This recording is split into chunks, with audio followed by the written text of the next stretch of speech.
आदाब नाज़रीन, जी सलाम में इस्तकबाल है आपका। आपके साथ मैं हूं शाज़िया निसार। वक्त हो चला है कश्मीर एक्सप्रेस का।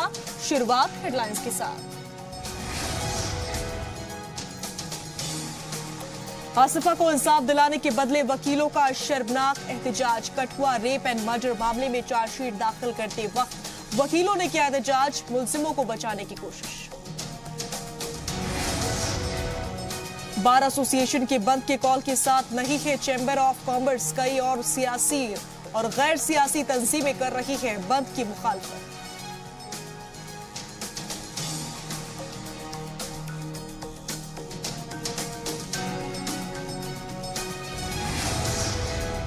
शहीद सीआरपीएफ यासिर मोहम्मद खान की बेवा रफीका ने पेश की बहादुरी की मिसाल। शौहर के शहीद होने के बाद ज्वाइन की सीआरपीएफ। श्रीनगर में एजाज से गया नवाजा।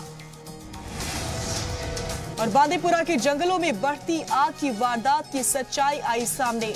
लकड़ी स्मगलर सबूतों को मिटाने के मकसद से लगाते हैं आग। महकमा जंगलात के कुछ अफसरों पर भी स्मगलर्स का साथ देने का शक।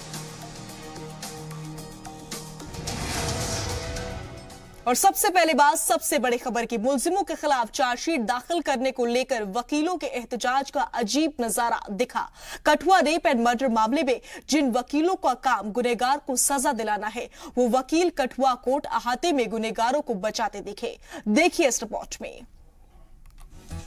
जब मुंसिफ इंसाफ के खिलाफ खड़ा हो जाए तो लोगों का भरोसा इंसाफ के मंदिर से उठ जाता है। सोचिए, जब वकील मुजरिमों के साथ खड़ा हो जाए और आईन को भुला दे तो इंसाफ की मूर्ति की आंखें मूंद लेना लाजमी है। ऐसा ही कुछ हुआ कठुआ रेप केस में। यहाँ क्राइम ब्रांच की जानिब से 7 मुलजिमों के खिलाफ चार्जशीट दाखिल करने के खिलाफ मुजरिमों ने नहीं बल्कि वकीलों ने एहतजाज किया। कठुआ बार एसोसिएशन के वकीलों ने क्राइम ब्रांच को चार्जशीट दाखिल करने से रोकने की कोशिश की, जिनके खिलाफ पुलिस ने आज एक्शन लेते हुए वकीलों पर सरकारी काम में दखल पैदा करने के एवज में एफआईआर दर्ज की है। जम्मू कश्मीर पुलिस के डीजीपी एसपी वैद ने एफआईआर की तस्दीक की है। कठुआ एसएसपी सुलेमान चौधरी के मुताबिक वकीलों पर सरकारी मुलाजिम के काम में रुकावट पैदा करने के जुर्म में दफा 353, 147 और 341 के तहत मुकदमा दर्ज किया गया है, जिसका एनसी के लीडर उमर अब्दुल्ला ने खैर मकदम किया है। उमर अब्दुल्ला ने ट्वीट कर कहा, उन्हें और उनके सियासी आकाओं को शर्म आनी चाहिए। 8 साल की एक लड़की के साथ अस्मत दरी की गई, उसका कत्ल कर दिया गया, लेकिन वकील इस मामले में इंसाफ नहीं चाहते। क्राइम ब्रांच की रिपोर्ट के मुताबिक 8 साल की नाबालिग आसिफा का रेप और मर्डर खानाबदोश कबीले में डर पैदा करने और उन्हें कठुआ से बाहर करने के लिए किया गया।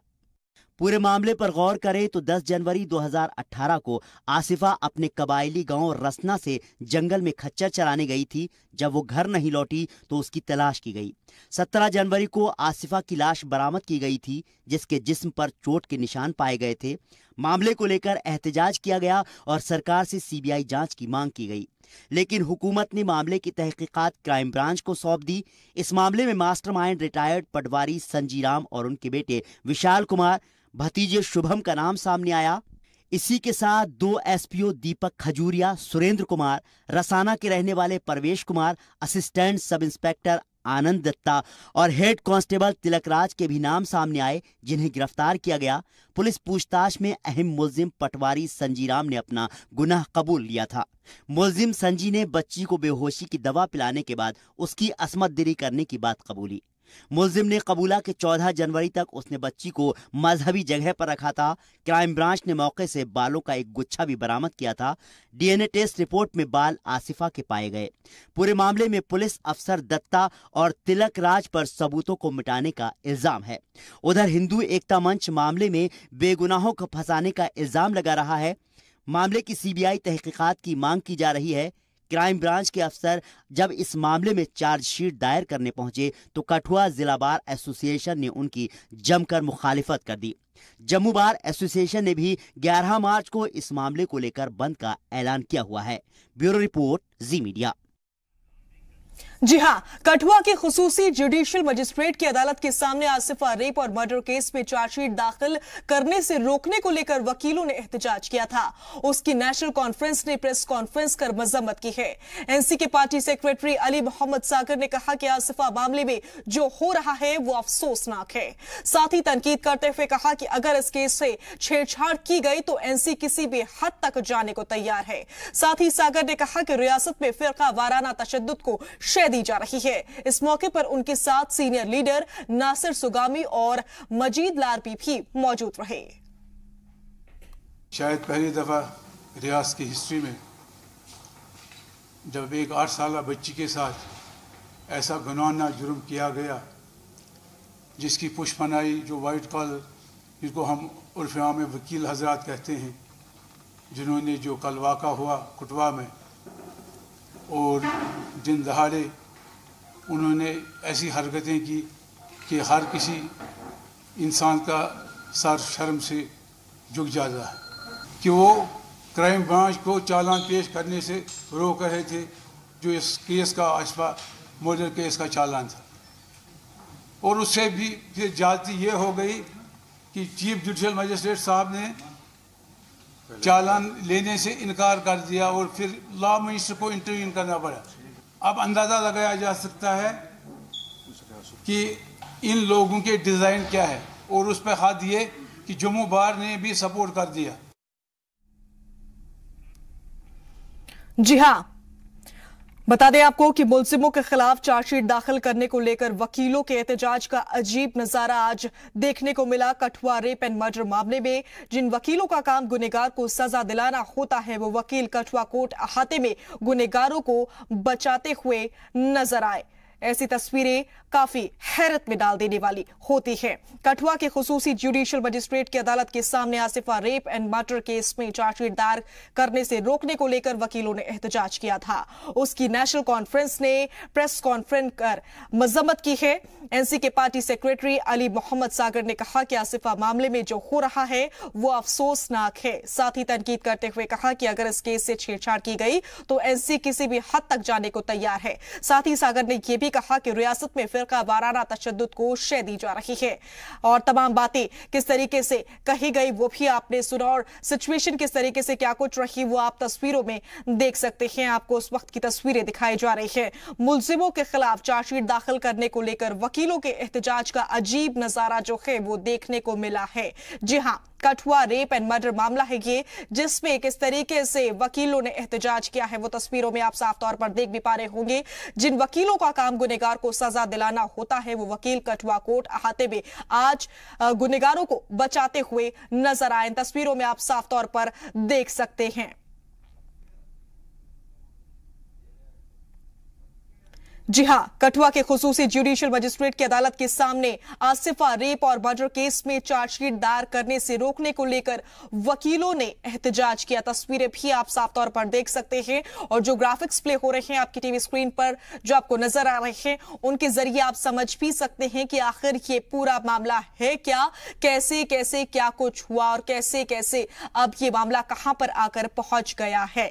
कठुआ के खुसूसी जुडिशियल मजिस्ट्रेट की अदालत के सामने आसिफा रेप और मर्डर केस में चार्जशीट दायर करने से रोकने को लेकर वकीलों ने एहतजाज किया है, जो अपने आप में बड़ी बात है और कई सवाल इस पर जो है वो खड़े हो रहे हैं। भाई अगर हम बात करें तो नेशनल कॉन्फ्रेंस ने प्रेस कॉन्फ्रेंस कर इसकी मजम्मत की है। साफ तौर पर एनसी के पार्टी सेक्रेटरी अली मोहम्मद सागर ने कहा है कि आसिफा मामले में जो कुछ भी हो रहा है वो अफसोसनाक है। साथ ही तनकीद करते हुए कहा कि अगर इस केस से छेड़छाड़ की गई तो एनसी किसी भी हद तक जाने को तैयार है। साथ ही सागर ने कहा कि रियासत में फिरका वाराना तशद्दुद को शय दी जा रही है।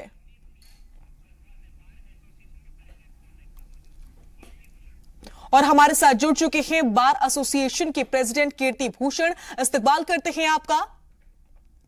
धन्यवाद जी कीर्ति जी, किस वजह से आखिर आप लोग मुखालफत कर रहे हैं? जी, ऐसा है कि आसिफा मर्डर केस की सुनवाई शुरू नहीं हुई है अभी सिर्फ चलान पेश हुआ है। जब तक चलान पेश होने के बाद उसका ट्रायल कंप्लीट नहीं होता तब तक ये साबित नहीं हो पाएगा कि वाकई ये एक्यूज जो है यही असली मुलजिम थे या कि नहीं। जी, लेकिन ये डिसाइड करने वाले आप लोग कौन होते हैं? हाँ, ये आपने बहुत अच्छा सवाल पूछा। हमने ये डिसाइड नहीं किया कि ये मुल्ज़िम असली मुल्ज़िम है या नहीं। हम ये कह रहे हैं, हमने सवाल उठाए हैं उनकी तरीकाकार पर। हमने सवाल उठाया, लेकिन इस तरह से एहतजाज करना वकीलों का क्या कुछ जाहिर करता है और कितना ठीक है? ये बिल्कुल ठीक है जो हम कह रहे हैं, लेकिन हमें गलत तरीके से प्रोजेक्ट किया जा रहा है। हमारी प्रोजेक्शन गलत इसलिए हो रही है क्योंकि हमारी आवाज ऊपर तक सुनाई नहीं दी जाती।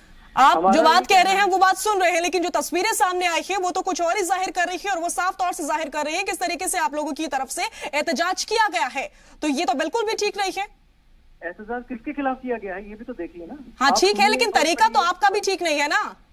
नहीं, हमारा तरीका बिल्कुल ठीक है। हम मांग क्या रहे हैं, हमारी जस्टिफाइड डिमांड है सीबीआई से इंक्वायरी करवाई जाए। एक बच्ची का रेप हुआ है, उसका मर्डर कर दिया गया, उसके ऊपर से वकील जो है वो एहतजाज कर रहे हैं। तस्वीरें जो है अपने आप में हैरत पे डाल देने वाली है। इसके बाद की इन्वेस्टिगेशन सीबीआई से करवाई जाए, जिसके ऊपर फार्स नहीं होगा जेएनके गवर्नमेंट का, जो कि इंडिपेंडेंट एजेंसी होगी सीबीआई। सीबीआई एजेंसी इसकी इन्वेस्टिगेशन करेगी तो दूध का दूध और पानी का पानी हो जाएगा, और असली मुल्ज़िम जो आज की डेट पे आजाद घूम रहे हैं वो अंदर हो जाएंगे वो। और ये जो इन्होंने इन्वेस्टिगेशन की है, ये इन्वेस्टिगेशन में इन्होंने एविडेंस कलेक्ट नहीं किया है, इन्होंने एविडेंस क्रिएट किया है, झूठा एविडेंस क्रिएट किया है इन्होंने। ये बात आप साफ तौर पर कैसे कह सकते हैं? ये इसलिए कह सकता हूं कि जिनको गवाह बनाया गया है उन्होंने आके कंप्लेंट की है कि हमें मारा गया, हमें धमकाया गया और कहा गया ऐसा बयान दो, नहीं तो आपके खिलाफ हम करेंगे, आपको भी मुलज़िम बनाएंगे इस केस में। तो अंडर थ्रेट उनसे, under compulsion, under threat, under question उनसे बयान लिए गए हैं। लेकिन आप ये बात कैसे कह सकते हैं कि वो ठीक बोल रहे हैं?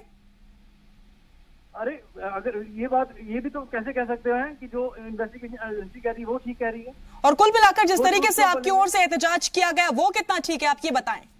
हर चीज का एक तरीका होता है, आप तरीका पर सवाल खड़े कर रहे हैं, लेकिन आप अपना तरीका भी तो देखिए ना। हमने पीसफुल प्रोटेस्ट किया, हमने सिर्फ नारेबाजी की। नारेबाजी करने को आप पीसफुल प्रोटेस्ट कहते हैं? हाँ, नारेबाजी में हमने सिर्फ इतना कहा। नारेबाजी हमारे सिर्फ 3 नारे थे। बार एसोसिएशन कठुआ जिंदाबाद, we want bar association Kathua जिंदाबाद। ये किस तरह का क्या कुछ है, मैं आपसे समझना चाहूंगी, क्या कुछ जाहिर करना चाह रहे थे आप? इससे जाहिर होता है कि बार की यूनिटी है, बार के जितने मेंबर्स हैं इकट्ठे हैं। लेकिन बार की यूनिटी को जाहिर करके आप क्या कुछ जाहिर करना चाह रहे थे यहाँ पर? हम ये जाहिर करना चाहते हैं कि हमारी बात सुनी जाए।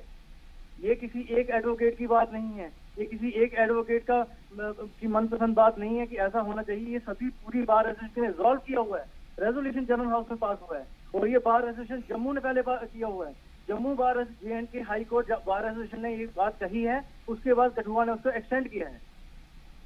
लेकिन जिस तरीके से एहतजाज किया गया है और जो तस्वीरें आई है वो बिल्कुल भी ठीक नहीं है, और कोई भी उसे ठीक नहीं बोल रहा है। आप इस पर क्या कुछ कहेंगे?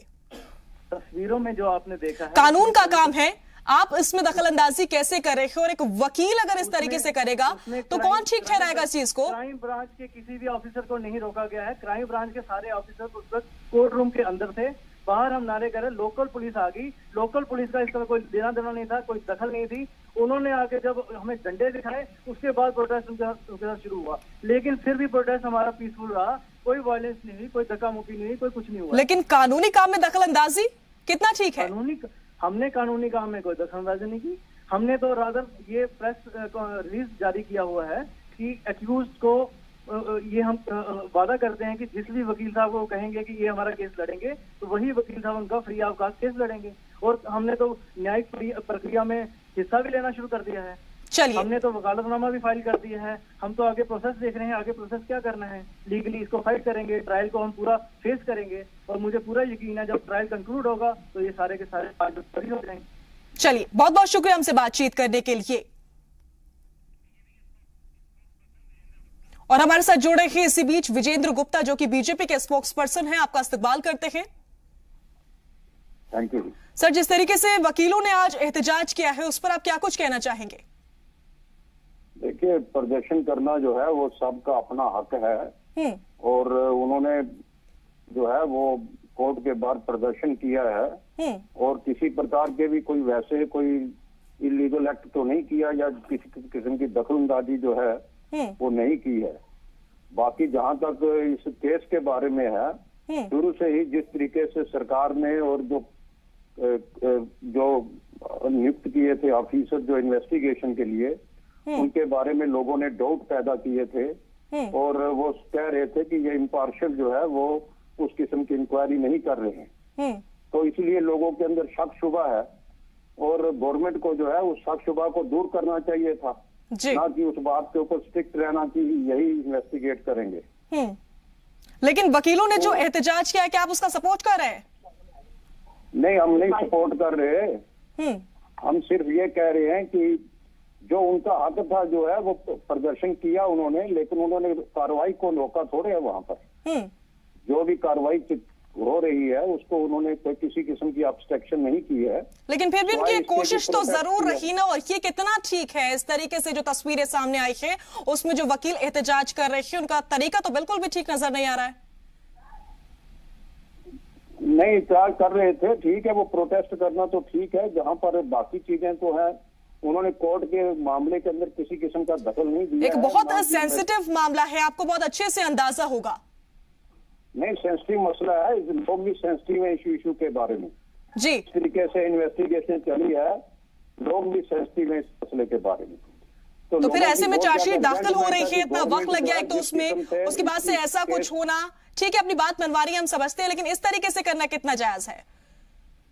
गवर्नमेंट ने जिस तरीके से इशू को डील किया है उससे लोगों के अंदर काफी रिजेंटमेंट है और वकीलों के अंदर भी रिजेंटमेंट है, उस पूरे सूबे के अंदर लोगों के अंदर रिजेंटमेंट है। तो उसको एक्सप्रेस करना कोई गुनाह नहीं है। बाकी कार्रवाई चलेगी अपने हिसाब से। वकीलों ने जो है कार्रवाई में किसी प्रकार का जो वहां पर कोर्ट की प्रोसीडिंग में किसी किस्म का दखल तो नहीं दिया है उसके अंदर। चलिए, बहुत बहुत शुक्रिया हमसे बातचीत करने के लिए। तो किस तरीके से क्या कुछ हो रहा है, पूरे मामले की जानकारी आप तक पहुंचाई जा रही है। कठुआ के खुसूसी जुडिशियल मजिस्ट्रेट की अदालत के सामने आसिफा रेप और मर्डर केस में चार्जशीट दायर करने से रोकने को लेकर वकीलों ने एहतजाज किया था। उसकी नेशनल कॉन्फ्रेंस ने प्रेस कॉन्फ्रेंस कर मजम्मत भी की है। वहीं अभी आप सुन रहे थे बीजेपी के स्पोक्स पर्सन को, उनका क्या कुछ कहना है। उससे पहले भी आप सुन रहे थे बाकी पहलुओं का क्या कुछ कहना है इस पूरे मामले पर।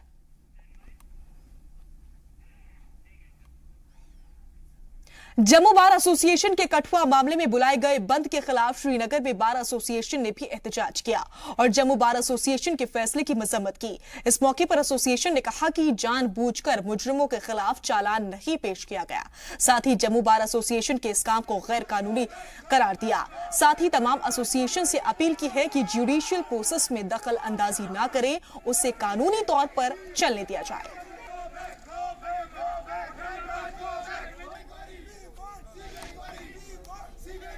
शहरी होने की हैसियत से हमने बाकी शहरियों को भी दावत दी थी कि एक सिट इन धरना होगा सिर्फ इंसाफ के लिए, कि आसिफा को इंसाफ मिले।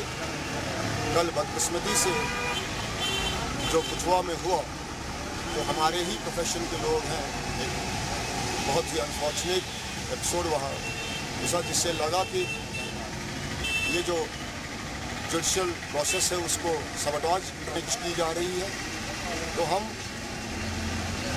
इंतज़ामिया से और जुडिशरी से मतबाराना अपील कर रहे हैं कि हम कोई ये नहीं चाहते कि उसको शिफ्ट किया जाए, उसको ट्रायल को कहीं और कहीं ट्रांसफ़र किया जाए, लेकिन हम चाहते हैं कि हाई कोर्ट और बाकी जो एडमिनिस्ट्रेशन है वो इस पे नज़र रखे कि ट्रायल जो है, केस जो है सही तरीके से चले और इंसाफ मिले।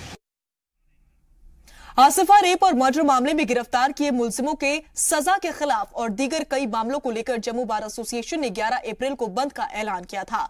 कई ऑर्गेनाइजेशंस ने भी उसकी हिमायत की, लेकिन चेंबर्स ऑफ कॉमर्स ने इसका बायकॉट किया। चेंबर्स ऑफ कॉमर्स के सदर राकेश गुप्ता ने प्रेस कॉन्फ्रेंस मुनक्किद कर कहा कि जम्मू के मुद्दों को लेकर वो हमेशा बार एसोसिएशन के साथ हैं, लेकिन अभी बार एसोसिएशन ने जो मुद्दे उठाए हैं वो कोर्ट में हैं। ऐसे में बंद का कोई मतलब नहीं निकलता। उन्होंने बंद को लेकर जम्मू बार एसोसिएशन से एक बार फिर सोचने की अपील की है। बार हमारी एल्डरली बॉडी है, हम उनकी इज्जत करते हैं और जहां तक जम्मू के हितों की बात है हम हमेशा उनके साथ शाना बशाना चले हैं और आगे भी चलेंगे। मगर जिस डिमांड्स को लेके कल की बंद की कॉल दी गई है उसमें कोई भी जवाजियत नहीं है। दो मेन मैटर सब जुडिस है, तीसरा matters minutes of the meeting tribals का, उसकी कॉन्स्टिट्यूशनल वैलिडिटी कोई भी नहीं है। और चैम्बर का फर्म स्टैंड है, एनक्रोचर्स ऑफ लैंड या बोवाइन स्मगलिंग जो भी करेगा, लॉ ऑफ द लैंड उस पर प्रिवेल करेगा, उनका कोई लिहाज नहीं होगा। इसलिए हम ये कल की बंद की कॉल सपोर्ट नहीं कर रहे हैं।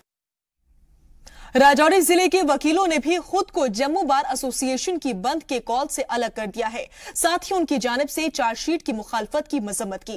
प्रेस कॉन्फ्रेंस में बार एसोसिएशन से जुड़े वकीलों ने कहा कि उनका जम्मू बंद के कॉल के साथ कोई ताल्लुक नहीं है।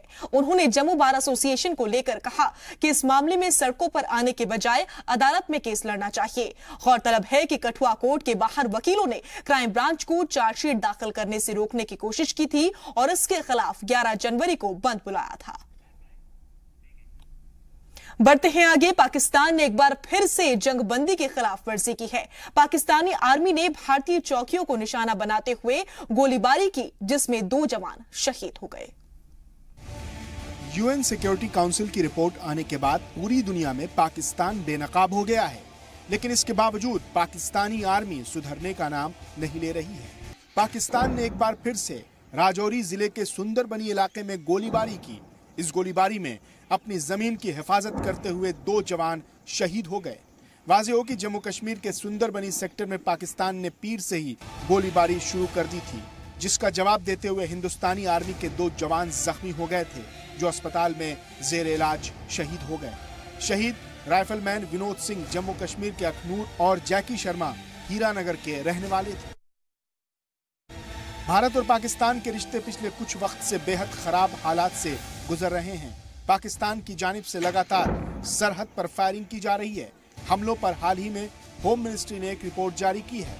2 महीने में पाकिस्तान की जानिब से एलओसी और इंटरनेशनल बॉर्डर पर 633 बार सीज फायर की खिलाफ वर्जी की गई। रिपोर्ट के मुताबिक जनवरी-फरवरी में एलओसी पर 432 बार और इंटरनेशनल बॉर्डर पर 201 बार सीज फायर की खिलाफ वर्जी की गई। वहीं 2017 में पाकिस्तान ने एलओसी पर 860 बार और इंटरनेशनल बॉर्डर पर 111 बार जंगबंदी की खिलाफ वर्जी की।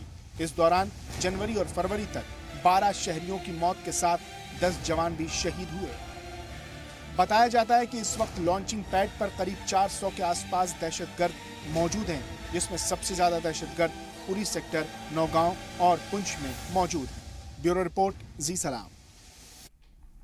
बढ़ते हैं आगे। सीआरपीएफ जवान यासिर मोहम्मद खान की शहादत के बाद उनकी अहलिया रफीका बेगम ने बहादुरी का सबूत पेश करते हुए सीआरपीएफ ज्वाइन किया है।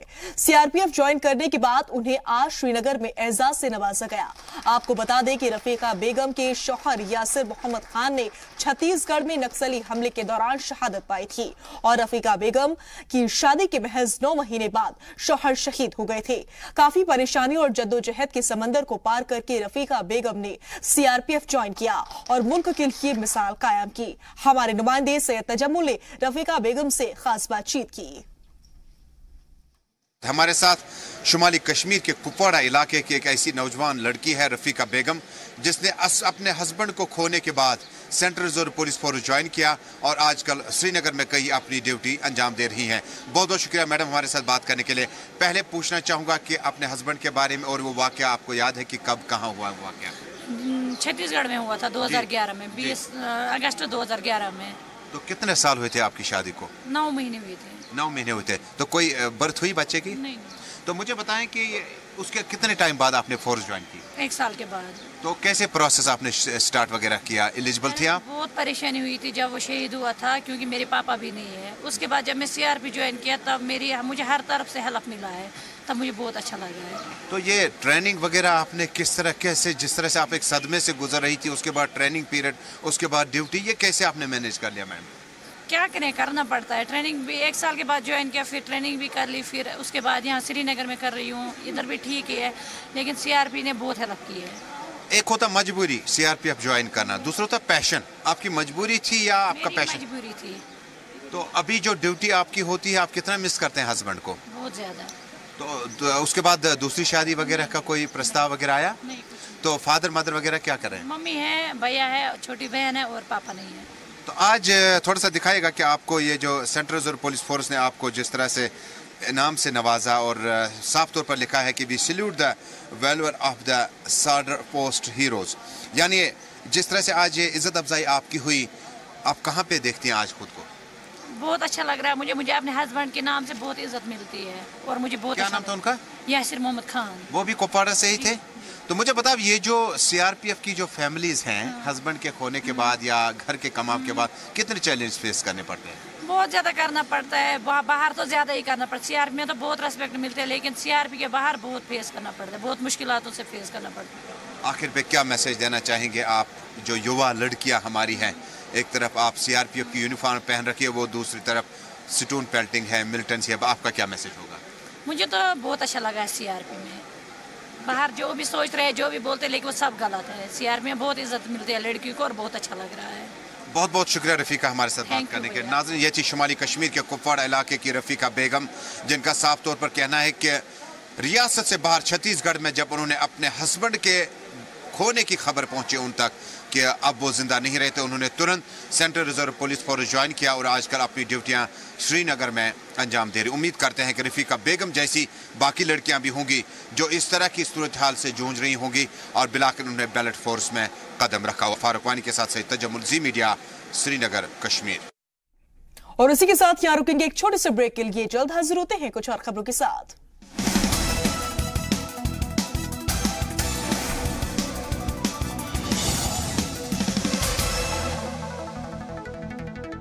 ब्रेक के बाद एक बार फिर से आप सभी का इस्तकबाल है। खबरों के सिलसिले में आगे बढ़ते हैं। पाकिस्तान किसी भी हद तक जा सकता है।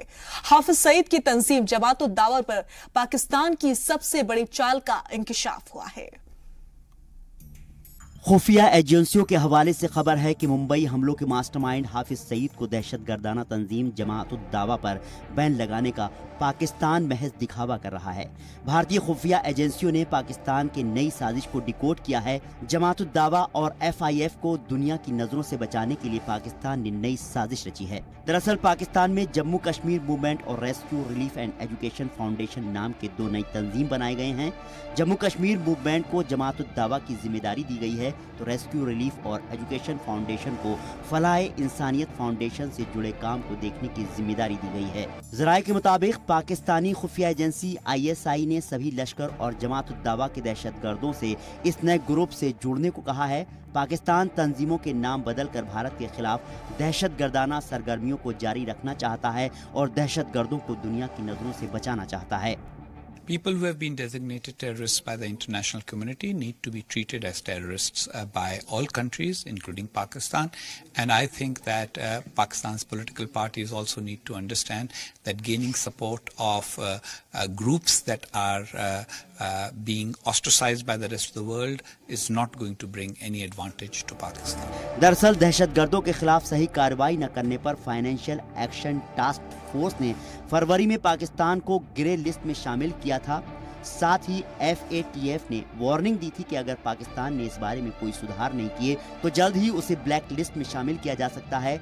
लेकिन पाकिस्तान अपने दोहरे रवैये की वजह से दुनिया की आंखों में धूल झोंकना चाहता है। ब्यूरो रिपोर्ट, ज़ी मीडिया। बढ़ते हैं आगे। बांदीपुरा के जंगलों में बढ़ती आग की वारदात के पीछे का सच का इंकशाफ हुआ है। लकड़ी स्मगलर आग के सबूतों को मिटाने के मकसद से आग लगाते हैं और इसमें स्मगलरों का साथ अफसरान भी देते हैं। देखिए इस रिपोर्ट में। जहां एक तरफ रियासती और मरकजी हुकूमतें प्लांटेशन ड्राइव चला रही हैं, सड़कें हो या स्कूल या अस्पताल, हर जगह पेड़ लगाने की मुहिम चलाई जा रही है। लेकिन जहां पेड़ होना चाहिए, आपके और हमारे लिए जरूरी है, उन्हीं जंगलों में पेड़ की अंधाधुंध कटाई भी हो रही है। और ये कटाई किसी और की शय से नहीं बल्कि उन अफसरान की शय पर हो रही है जिन्हें इनकी हिफाजत के लिए रखा गया है। ताज़ा मामला बांदीपुरा के 23 चंदाजी का है, जहां हजारों की तादाद में बेशकीमती पेड़ हैं, लेकिन अब इनको नजर लग गई है क्योंकि इनकी तादाद को कम करने के लिए इन्हें स्मगलरों को सौंप दिया गया है। ये कटे हुए पेड़ इसकी गवाही दे रहे हैं। पेड़ों को काटकर उनके निशानों को मिटाने के मकसद से आग के हवाले कर दिया जाता है। मकामी लोगों के इल्जाम के चलते हमारे रिपोर्टर्स ने जंगल का दौरा किया और वहां पर कटे हुए पेड़ों को देखा और पाया कि कैसे फॉरेस्ट अफसरान और स्मगलर्स अपने कारनामों को छुपाने के लिए उन्हें आग के हवाले कर देते हैं। जहां हम पेड़ और हरियाली बढ़ाने का दावा करते हैं, वहीं कुछ लोग इन्हें काटकर अपनी जेबें भरने का काम करते हैं। और जब इस मसले पर DDC बांदीपुरा से बात की गई तो उन्होंने कमेटी की तश्कील करने की बात कही। जहाँ तक कोहिमा रेंज जो हमारे बांदीपुरा में आता है, इसमें हमें शिकायतें मिली हैं कि स्मगलिंग हो रही है, दरख्त कट रहे हैं, हमारा ये ग्रीन गोल्ड है इसमें नुकसान पहुंचा रहे कुछ अनासिर।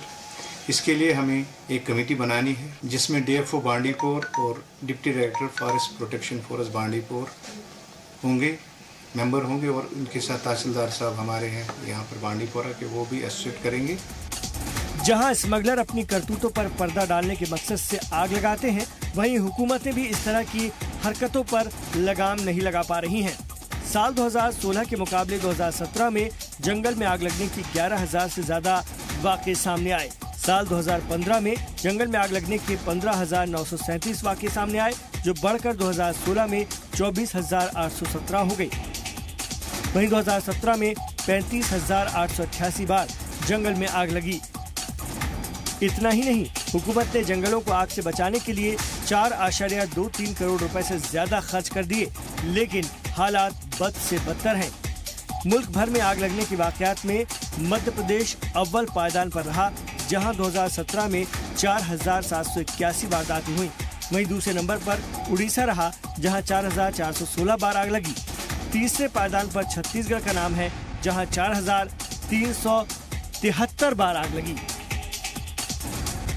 आग की इतनी वारदातों को देखकर और जंगलों की तादाद में आती कमी के साथ बांदीपुरा का ये वाकया खुद गवाह है कि आग लगती है या लगाई जाती है, क्योंकि पेड़ भी लगाए जा रहे हैं और आग पर लगाम लगाने के मंसूबे भी बनाए जा रहे हैं। बावजूद इसके हालात वहीं के वहीं हैं। इसलिए हुकूमत को अब जंगल पर नजर रखने की जरूरत है, क्योंकि जंगल हमारी और आपकी, हम सब की जरूरत है। बांदीपुरा से जी सलाम के लिए भट्ट शहजाद की रिपोर्ट। वहीं श्रीनगर में बांग्लादेश से आए हुए ट्रैवल डेलीगेशन ने एक तकरीब का एहतमाम किया। इस तकरीब में ट्रैवल एसोसिएशन के अलावा महकमा टूरिज्म से वाबस्ता एहलकारों के साथ साथ डायरेक्टर टूरिज्म ने हिस्सा लिया। इस मौके पर डेलीगेशन ने जम्मू कश्मीर टूरिज्म को बढ़ावे पर जोर दिया। इस मौके पर टूरिज्म डायरेक्टर महमूद अहमद शाह ने कहा कि बांग्लादेश के साथ टूरिज्म सेक्टर में तिजारत अच्छी है और वहां से अच्छी तादाद में टूरिस्ट आते हैं। वहीं डेलीगेशन ने सीनियर मेंबर ने कहा कि हम टूरिज्म को मुस्तहकम करने आए हैं। हमारे साथ बांग्लादेश के एक मेहमान है जो कि तिजारत से इसी ट्रैवल एजेंसी के साथ जुड़े हैं। Please describe your purpose having actually we have come here with a team member of 16 tour operators to explore Kashmir as a destination and to sell your products among Bangladeshi outbound tourists. This is number one. Number two, to establish a bridge between the two countries so that from here also people can come to Bangladesh and visit, because we are two Muslim majority area people. Our people are quite comfortable here. They don't mind that. They don't go to any restaurant asking which is halal, which is not, like that. They can easily move around and quite comfortable. So what are we expecting? Do we expect good results in 2018 that the footfall from the Bangladesh will land safely in Srinagar city? I am sure that whatever, if the initiative is taken, I have seen for last 1.5 or 2 years that the private sector has taken a lot of initiative here, the tour operators themselves. But I feel the government initiative has to be there. Like tourism board or tourism tourism department, I don't know, whatever, that is more important. But that was never focused targeting Bangladesh. Bangladesh is, let me give a brief of Bangladesh sector. Bangladesh is a very, very potential outbound market. We are the highest arriving country in India. It was USA, now we, about 7,000 people coming to India every day, and all over the Bangladesh, Indian embassy is issuing more than 7,000 visas per day. So this could be, they are going here and there. But Kashmir, there can be some sort of image problem. Bangladeshi don't care for image problem, because we have also image problem to some countries. So that's why, regional tourism should be focused. Since Bangladesh know the pulse, what is what they know, they don't care. We are facing cyclone, tornado all the time. So this what is happening here, it is nothing to us. बहुत बहुत शुक्रिया. Thank you very much. This was President of the Bangladesh Travel Agency. He was speaking right way to Z Media, saying that Kashmir is the most safer place for the tourists. With Farooq Wani, this is Sayyid Tajamul for Z Media.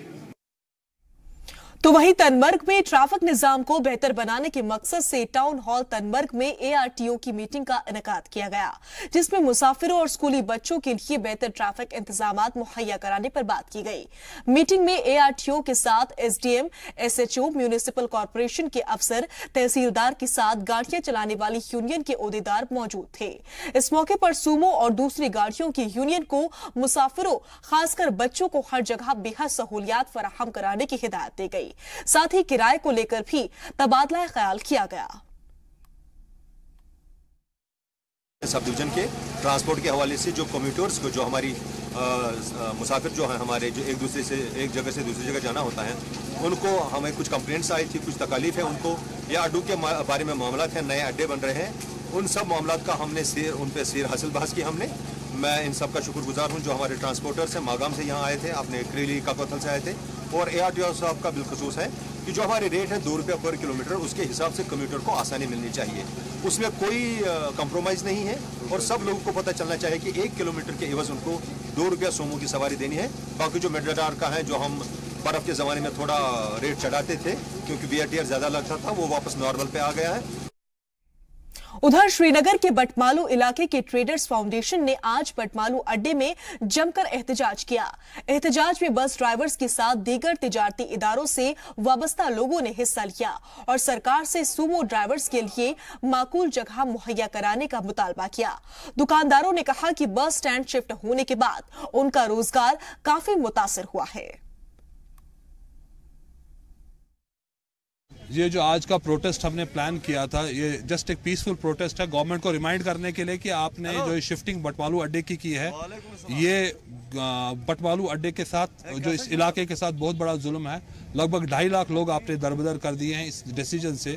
हमारे around 12 complexes हैं जो government के हैं, जिनकी 65 लाख रुपए तक की rate थी, वो 10 लाख भी नहीं रह गए। हम बैंकों के कर्जाई हैं, बैंकों का हमने करोड़ों रुपया देना है, जिसकी वजह से हम इस वक्त अपनी किस्तें भी नहीं निकाल पा रहे हैं, जिसकी वजह से हमारे बच्चे इस वक्त फाका कशी में मजबूर हो रहे हैं। हम लोग इस वक्त अपने मुलाजमीन को निकालने के लिए मजबूर हैं। अभी तक हम 20-1 हज़ार अपने मुलाजिम निकाल चुके हैं और ये चीज़ चल रही है आगे। कई एक इलाकों में जो गोडाउन्स हमने ले रखे थे, हमें छोड़ने पड़ रहे हैं बटमालू से। Our whole livelihood is on the Adda Batmalu. They have shifted this Batmalu Adda from here to another place. So from that we are suffering, lot of suffering. Our all livelihood is on this Adda. What will we do? We are requesting the government to send back this Adda so that we can survive here. और इसी के साथ यहाँ रुक रहे हैं एक और छोटे से ब्रेक के लिए। जल्द हाजिर होते हैं कुछ और खबरों के साथ।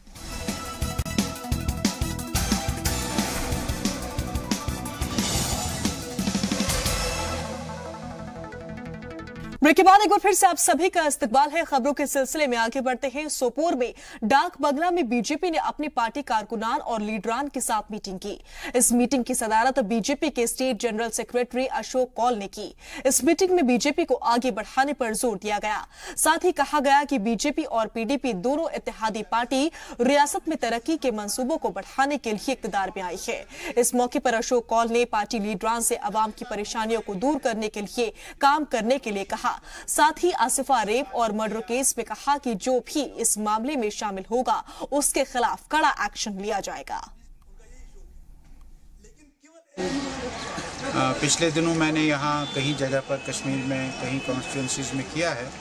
आज मैं आया हूँ, आज से लेकर 16 तारीख तक मैं और 5-7 कॉन्स्टिट्यूंसीज में जाकर ऐसी छोटी छोटी मीटिंग्स करूँगा। इन मीटिंग्स में हम ये कोशिश कर रहे हैं लोगों को बताने में कि भारतीय जनता पार्टी का जो पिछले 4 वर्षों की केंद्र में सरकार है, उस सरकार की उपलब्धियां, अचीवमेंट्स क्या रही है, और जम्मू कश्मीर में भी जो हमारी गठबंधन की 3 साल की सरकार है, इन सरकारों में क्या अचीवमेंट रही है। उधर राजौरी के नादियन इलाके के दाना और खटियाना गांव के लोगों ने पीएचई महकमे के खिलाफ जमकर एहतजाज किया और नारेबाजी भी की। एहतजाज करने वाले मकामी लोग पानी की सप्लाई न होने और लंबे अरसे से पाइपलाइन फटी होने का इल्जाम लगा रहे हैं। मामले की शिकायत कई बार पीएचई महकमे के अफसरान से की गई, लेकिन कोई सुनवाई नहीं हुई, जिसके चलते गुस्साए लोगों ने जमकर एहतजाज किया और अपनी मांगे पूरी करने की अपील की।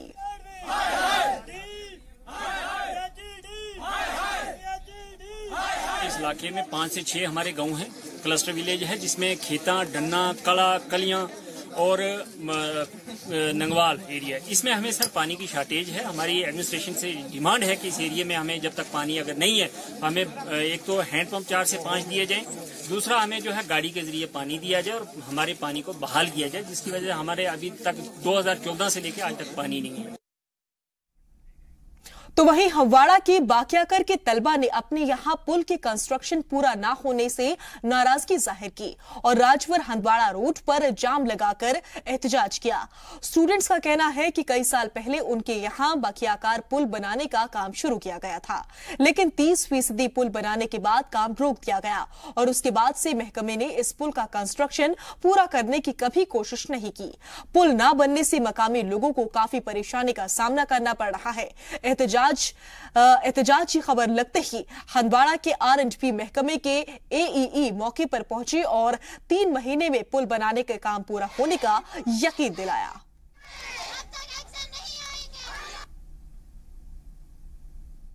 जी, आप ये देख ही रहे हैं कि जो ब्रिज है, ब्रिज का मामला, मतलब जनरली ब्रिज जो है तैयार होता है वो 3-4 साल में होता है तैयार। तो इस ब्रिज का थोड़ा डैमेज की वजह से जो हमारा अबैटमेंट आप देख रहे हैं, इसको दिखा भी सकते हैं आप, ये अबैटमेंट तैयार तो हो चुका है, ऑलमोस्ट इट इज ओवर। तो अब इसमें जो गर्डर्स की एक्सटेंशन के लिए हमने एक डिजाइनर लाया था, तो डिजाइनर का कहना है कि ये आपको जो ये पूरा स्पैन है ये उठा के नया स्पैन डालना है, अदरवाइज हमने एक्सटेंशन ऑफ गर्डर्स किया था, तो जो प्रपोजल उन्होंने माना नहीं। वो कह रहे हैं कि वो अनसेफ है, इस वजह से जो गर्डर उठाने में और नया लगाने में it will take some time, it may take 2-3 months. वहीं Bhaderwah development authority, Jawahar institute of mountaineering और विंटर स्पोर्ट्स की जानिब से 7 रोजा अवेयरनेस प्रोग्राम मुनक्किद किया गया, जिसमें बर्फ के तोदे के खिसकने के वाकयात से बचने की ट्रेनिंग दी गई। ट्रेनिंग में भदरवा पुलिस, राष्ट्रीय राइफल्स और भदरवा के 20 मकामी लोगों ने हिस्सा लिया। एक्सपर्ट्स ने बर्फीले तूफान के आने पर खुद को कैसे बचाएं और दूसरे लोगों को बचाने के बारे में ट्रेनिंग दी। खासतौर पर हर साल अप्रैल के महीने में भदरवा, चंबा और भदरवा बाशौली हाईवे पर बर्फ के तोदे के खिसकने के वाकयात सामने आते रहते हैं और इन हादसात में लोग अपनी जान गंवा जाते हैं। इन हादसात से खुद और लोगों को बचाने के लिए बेदार किया गया, साथ ही जरूरी इक्विपमेंट्स के साथ ट्रेनिंग दी गई। मकामी लोगों ने Bhaderwah development authority, Jawahar institute of mountaineering और विंटर स्पोर्ट्स की इस पहल की तारीफ की। सीजन के हम यहाँ पर रेगुलर स्कीइंग एक्टिविटीज़ और वो बाकी जो स्नो एक्टिविटीज़ है वो हम कैरी आउट करें। और पर्टिकुलरली ये हमारा स्नो सर्वाइवल का है, बिकॉज आपको आइडिया होगा कि रिसेंटली पीछे एक एवेलेंच आया था और उसमें हमारे 3 जानें चली गई थी हमारी भदरवा के लोगों की। उसी को नज़र में रखते हुए हमने ये एक स्नो सर्वाइवल का बनाया है, सो दैट हमारा लोकल यूथ और along with the police force के जो हैं ये ट्रेंड हो जाएं। तो ये हमारे लिए बड़ा बेनिफिशियल है। आने वाले टाइम में हमारी रिक्वेस्ट रहेगी कि हम ज़्यादा से ज़्यादा लोगों को ये ट्रेन करने की कोशिश करें, क्योंकि इससे क्या है कि हमारा जो एरिया पूरा स्नो बाउंड है, कभी भी यहाँ पे कोई भी डिजास्टर आ सकता है। जैसे लास्ट टाइम जहाँ पे 3 लोग जो है वो स्नो में फंस गए थे, हमारे पास इतने ट्रेन लोग नहीं थे। लेकिन मुझे अब पूरी उम्मीद है कि आने वाले टाइम में पहले कुछ ऐसी इवेंट होनी नहीं चाहिए, जैसा इंसिडेंट होना नहीं चाहिए, लेकिन अगर होगा तो हम उसको बड़े सक्सेसफुल तरीके से उनको रेस्क्यू कर पाएंगे। Thank you sir. बढ़ते हैं आगे। कश्मीर वैली के कई शहरों में बारिश होने से लोगों को गर्मी से राहत मिली है। सोनमर्ग में सुबह बर्फबारी हो गई, जिसके चलते वैली में टेम्परेचर में काफी गिरावट आ गई। टेम्परेचर गिरने से बागवानी से जुड़े लोगों का तो खुशी का ठिकाना ही नहीं रहा। हालांकि बारिश और बर्फबारी के चलते लेह श्रीनगर हाईवे बंद कर दिया गया।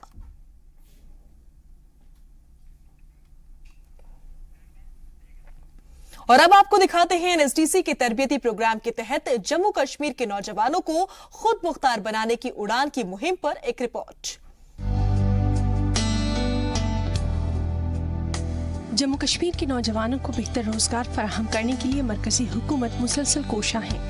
NCDC के तहत चलाई जा रही उड़ान स्कीम के तहत इन नौजवानों को कई शोबों में ट्रेनिंग दी जा रही है। गुरुग्राम के सेक्टर 34 में इंस्टीट्यूट ऑफ स्किल डेवलपमेंट में तलबा को मैकेनिकल, इलेक्ट्रिकल और सिविल इंजीनियरिंग की ट्रेनिंग दी जा रही है। ट्रेनिंग के दौरान तालिब इल्म के रहने और खाने पीने की जिम्मेदारी भी हुकूमत की ही रहती है। 6 माह की ट्रेनिंग मुकम्मल करने के बाद इन्हें बाकायदा रोजगार भी दिलवाया जाता है। जी, उड़ान प्रोजेक्ट एक मिनिस्ट्री ऑफ होम अफेयर्स का एक स्पेशल प्रोजेक्ट है for the state of Jammu and Kashmir, जिसके अंतर्गत हमने 2012 से लेके 2017 तक 1050 बच्चे ट्रेन किए हैं और उसमें से लगभग 850 बच्चों को नेशनल कैपिटल रीजन में नौकरी दिलवाई है।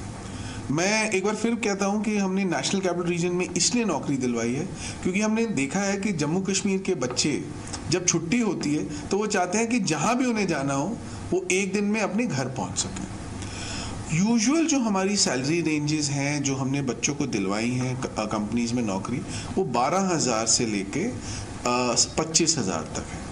कुछ बच्चों को हमने 30, 35, 40,000 के भी, बट आप ये मानिए जो एवरेज है वो 12 से 25,000 के आसपास। उड़ान स्कीम के फवायद। उड़ान प्रोजेक्ट के तहत IISD ने दिलवाया रोजगार, 850 लोगों का बनाया मुस्तकबिल। 6 माह की ट्रेनिंग लेने के बाद मिला रोजगार। जम्मू कश्मीर के नौजवानों के लिए मरकजी हुकूमत की पहल। जम्मू कश्मीर के नौजवानों के लिए चलाई जा रही इस मुहिम की 400 तारीफ की जा रही है। नौजवान इस प्रोजेक्ट से जुड़कर अपना मुस्तकबिल ताबनाक कर रहे हैं।